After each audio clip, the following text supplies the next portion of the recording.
How you doing, Holly? How's it going? Hey, Howard. Good Pesach out. All right, Larry, you're a Jew again. Welcome back. I made a crazy risk, a gamble, and it's about to pay off. So I want the Celtics to cover. I want the Celtics halftime. I want Garnett points and rebounds. What do you know? I don't know. I just know. Well, I'll tell you what I know. It's the dumbest fucking bet I ever heard of. I disagree. Hey everybody, welcome back to the LuckyDog podcast. This is your host, Elias. Today we were talking about Uncut Gems, 2 hours, 15 minutes, 2019, directed by Benny Safdie and his brother, Josh Safdie. Written by Ronald Bronstein and the Safdie brothers. Here's a synopsis. A charismatic New York City jeweler, always on the lookout for the next big score, makes a series of high-stakes bets that could lead to a windfall of a lifetime. Howard must perform a precocious act, balancing businesses, family, and encroaching adversaries on all sides in relentless pursuit of the ultimate win. This podcast is sponsored by EliasRoushMedia.com, photo, video, digital media production. So Uncut Gems, this is one of my go-to movies of the year that I was absolutely having high expectations, high octane. I've wanted to see Adam Sandler do a serious performance, something that's not some Netflix bullshit, just to make sure that he can still do it. And absolutely, I think Uncut Gems is the way to go. If you want to see Adam Sandler bring his fucking A game, this is it. He is embodying the role of Howard Ratner. We're also joined by Julia Fox. I have never even heard of this actress before this, but this is one of her first few roles. She was also in PVT Chat and The Great American Mud Wrestle, and she really has not been on anything other than that, but I think that she is going places after this. And Kevin Garnett, the basketball player, is in this as well. I had no idea this guy could act. He's been in a couple of, he was in Rebound and Area 21, and then he's been on, obviously, video games, but he's not a full-time actor, so to see him pull his weight in this and actually have a good role, I was thoroughly surprised. Here's some pros with the movie. Adam Sandler / just the majority of the casting is pretty phenomenal. I'd say the casting all feels very lived in, along with the world building of this feels like you're thrown into this guy's world, and it is fast paced, high rolling, high living, gotta go, New York, gotta go style. The music is that Safdie brothers synth style again. Let me see if Daniel Lopatin, he was also on the Good Time movie that the Safdie brothers produced. He was the composer on that. It's not the same cinematographer, but it does have some of the same cinematography. This is the cinematographer from Seven and Amour and Midnight in Paris, and so he has some decent credentials under his name. He was the cinematographer on Okja, and that's about all I could recognize for right now. But his name is Darius Kongji, I believe. I'm sorry if I'm saying that, mispronouncing that, but I'd say everything behind the scenes is really working on all cylinders. The only major downsides, I'll talk about that in a second, which I don't think there are major downsides to this movie at all. But finishing up on the pros list, the set dressing, and a lot of times movies can just put you in a place and the characters will liven it up, but a lot of the times you need some serious set dressing to give some ascension, I don't know if that's the right word, but like to to embellish or to kind of give some flavoring to the character. So like Howard Ratner's character has a very groovy pad with all these like neon lights and interesting things that are going on in his apartment, like interesting sofas and lifestyles. Obviously the different places they are reflect their different lifestyles. So the direction, along with this, the two Safdie brothers fucking nail it out of the park again. This movie is very much a movie about addiction and about seeing this guy just fucking fall down the hole. The way it opens up, I mean, where he's getting a colonoscopy, and you realize that he is just in a world of shit. And the Uncut Gem almost has this. It almost has this supernatural appeal about it. It's almost a movie that uses the gym as like a MacGuffin for addiction, among other things, gambling addiction. But it really shows and obsession as well, because the movie revolves around this one gem that is found in this Ethiopian ground or something like that, and it's showing at the very beginning how hard it is to acquire this gem, and it's all about Howard trying to take that gem and sell it for as much as he can. And so obviously things don't go right, and when people get a hold and get a look at this gem, they become almost entranced and obsessed. And so it's a fascinating story when it comes down to that. You can kind of guess in a way maybe how it would end, but I didn't predict that it would end like that. So let's talk about some cons real quick. There's some guys that are trying to get the gem from Howard, or they need money from Howard. So he's always trying to hustle and bustle through everybody. He's like, oh, I gotta go. He's always, as a jewelry salesman, or is it a jeweler? Is that what that's called? I guess. I don't know. I thought it was specific if you were selling, off-brand watches and stuff like that. So he's constantly hustling, is what I'm saying. And so with him always hustling, he's gonna turn some. He's going to have some friends that turn bad. And so that's kind of what happens. The bad guys in this movie, in my opinion, are kind of one note. I think they're a little bit, give me your money and I got to go kind of thing. We don't really get a reasoning why they need the money, I guess. And if we did, it happens so quickly. I was not ready for it, because the first hour, what feels like hour, is people talking over each other. I mean, everyone's yelling, everyone's talking, everyone's explaining things. And if you don't understand sports betting or gambling or anything like that, then it might go a little bit over your head. So you kind of have to, run alongside with them to be like, yeah, I totally understand. What's going on? It's like, it's excessive a little bit. I do feel like there aren't any redeemable characters within this cast. Maybe Julia Fox at some point, but she's still not a great person from the storyline. Lakeith Stanfield is in this as well as kind of one of the guys that brings in people to the jeweler's shop to help, make some sales. But it doesn't really make much sense, because he also has like his own stash in the back. Like Lakeith has his own Rolexes in the back, but he's also trying to sell fake watches.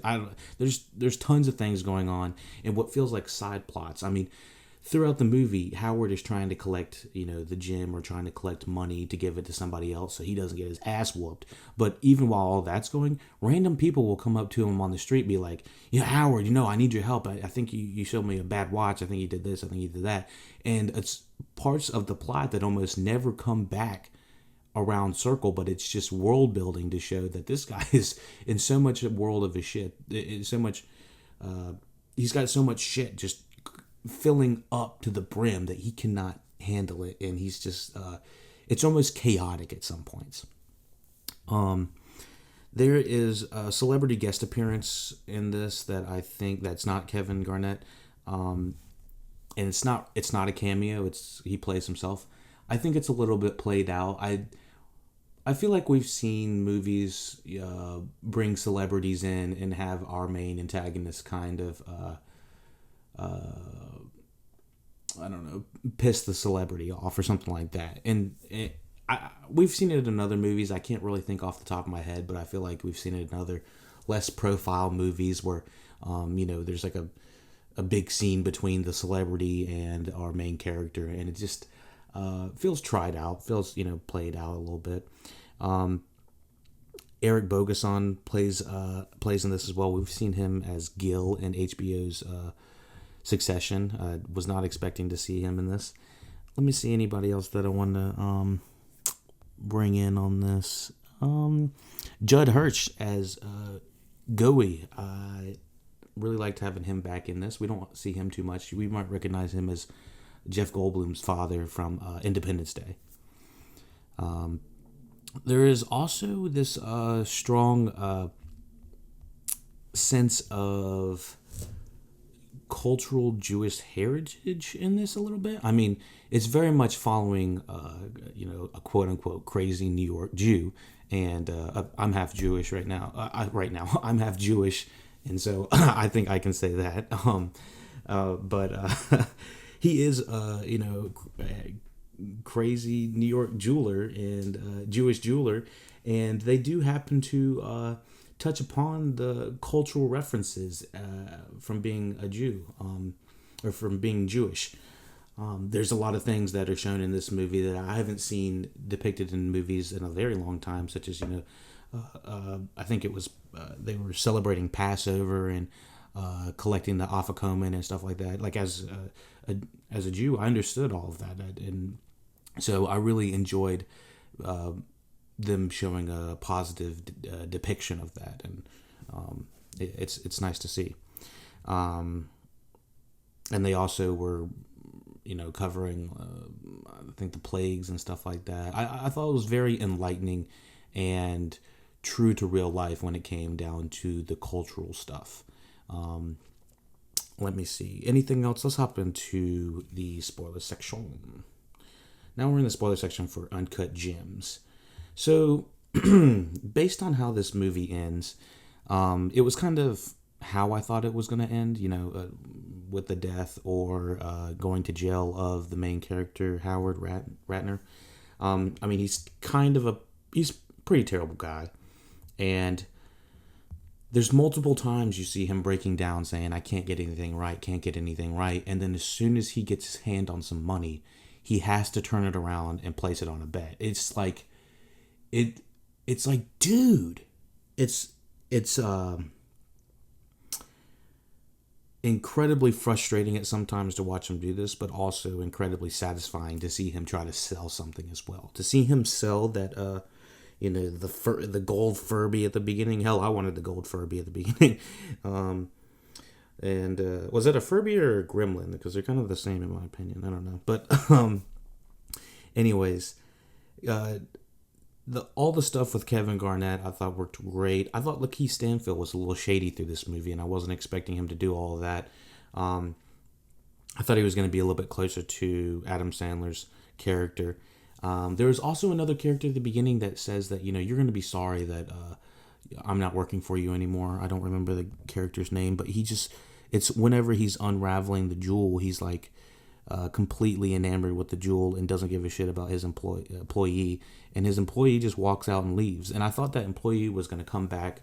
We see him later in the movie with at another store. I don't think he owns the store, but I kind of wanted to see him hustling and stuff like that. But not a lot of time passes by through this movie. It's only, I'd say, a couple days. But yeah, let me see. Wayne Diamond. Who the hell is that? So, I'm curious who the hell Wayne Diamond is. Let me see if this guy is supposed to be relevant from something. I just don't know who the hell this guy is. Wayne Diamond is the older man at the end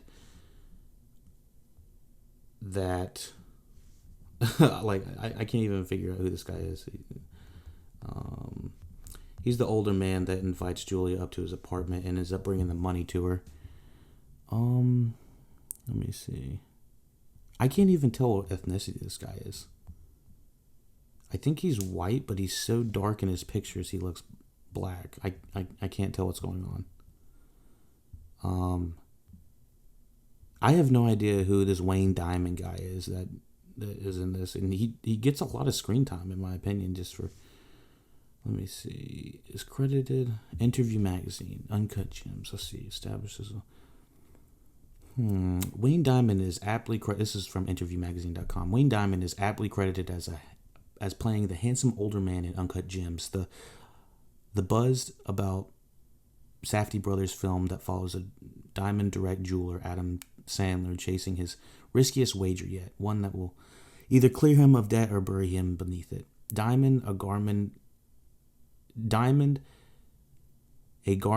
District legend with a permanent tan, lends more to the film's ultimate gamble than his generic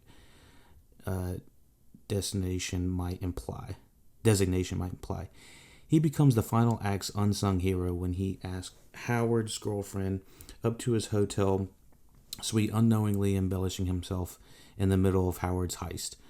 Uncut Gems has an extensive melange of similarity iconic New York personalities in their first films, from Kevin Garnett to The Weeknd to Mike Francesca, but it's Diamond who ultimately steals the show. Oh, okay. His LinkedIn reads in all caps, "I was the greatest dress designer and manufacturer of the 80s and 90s."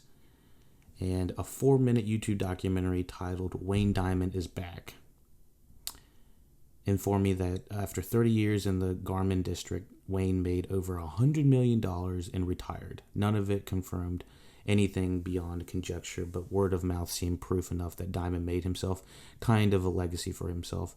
One relatively untraceable on the internet, but kept alive by people who know Diamond's Instagram. Instagram's activity is an advert meme that, upon discovery, will surely have the internet flocking mad. So yeah, this is an interesting character. Yeah, so he has a permanent tan. That's why I couldn't understand. I was like, is this guy, what? I was like, what ethnicity is this guy? Couldn't decide. But yeah, the whole Weekend stuff, I was not too. I thought it was just a little hammy. We've seen this celebrity make out with one of the main guy's girls, and then our guy has to go in there and whoop some ass, and then they get thrown out by the bouncers. It's just predictable. But the way that it ends with his girlfriend yelling at him and him jumping in the cab, telling her to leave, it's powerful. And I don't know if it's at that scene or the next scene, but he's like, "I'll see you tomorrow. I'll see you at work." Like, they know that no matter how bad they've been that previous night, no matter how much they fought, we'll see you tomorrow. It's something like they've been in this fight before. It feels lived in, like the world's lived in. So kind of like in Marriage Story, where there's like these little proclivities that these characters have. They have to turn off the lights, close the cabinets, do that stuff like that, clean off the tables. Adam Sandler has small proclivities in this that make him kind of unique. He's always trying to give whoever is standing in his whoever's trying to buy a watch or jewelry or something like that, he's always trying to, let me get a water. You need Sprite water? You need a Sprite, a Coke, a soda? What do you need? It's always something like that. I like that, small bit of detail that always comes up like 3 or 4 times through the movie. It's like, no, God damn it, no one wants a water. And everyone is always denying him the drinks and stuff like that. This movie definitely goes full 2001 almost at the end. I mean, if you know how 2001 ends, I mean, there's some trippy stuff that happens, but this is zooming into the bullet hole, I guess, or is it the bill? It was hard to tell if that was the bullet hole or if that was just blood, but I'm pretty sure it was the hole. It zooms in all the way and then goes to this like psychedelic mix of what we were seeing in the gym, and then like some other trippy stuff that eventually lands in the universe, looking at the stars. Really beautiful and a different way to end this type of movie. I mean, it's about 30 seconds of some psychedelic shit, but it definitely is. It's a ride and it's a trip. That's what I would say. But yeah, anything else that we want to talk about? The reveal that we find out that it's his brother-in-law that is trying to get the money from him with his buds was amazing. I was like, holy shit, it's his brother-in-law. Like, at first you think it's his brother because you see him at dinner, but I believe that it's confirmed a little bit later that, you know, that guy married his sister or something like that. I was a little unclear about the family dynamics. I think the family dynamics could have been explored a little bit. As a matter of fact, I thought this entire movie could have been a little bit longer. I wanted more of this movie. I could have gone another 10 minutes or 15 and really, you know, explored it a little bit more. But I love this movie. It's probably top 10 of the year. It's probably close to the bottom of the top 10 of the year, but it still really blew me away. I really liked Uncut Gems. Thank you for watching. Thank you for listening. Uncut Gems 2019. You know what to do. Like, share, subscribe. LuckyDogPodcast@gmail.com. PayPal.me/LuckyDogPodcast for all donations. Facebook, Twitch, YouTube, Instagram, Twitter, Facebook. I don't know. All the social medias. We're on there and on your favorite podcasting of choice. Thank you for listening. Thank you for watching. And take it easy. You think I'm stupid, Howard? You and your whole fucking family. I heard you resurface your fucking swimming pool. You know how that makes me feel? Never You think your life is more important than my life? I don't know who said that. I told you about how things were gonna go. You like the way things are going now? That's my family! Get the kids out of the house! You having a good time? Yes.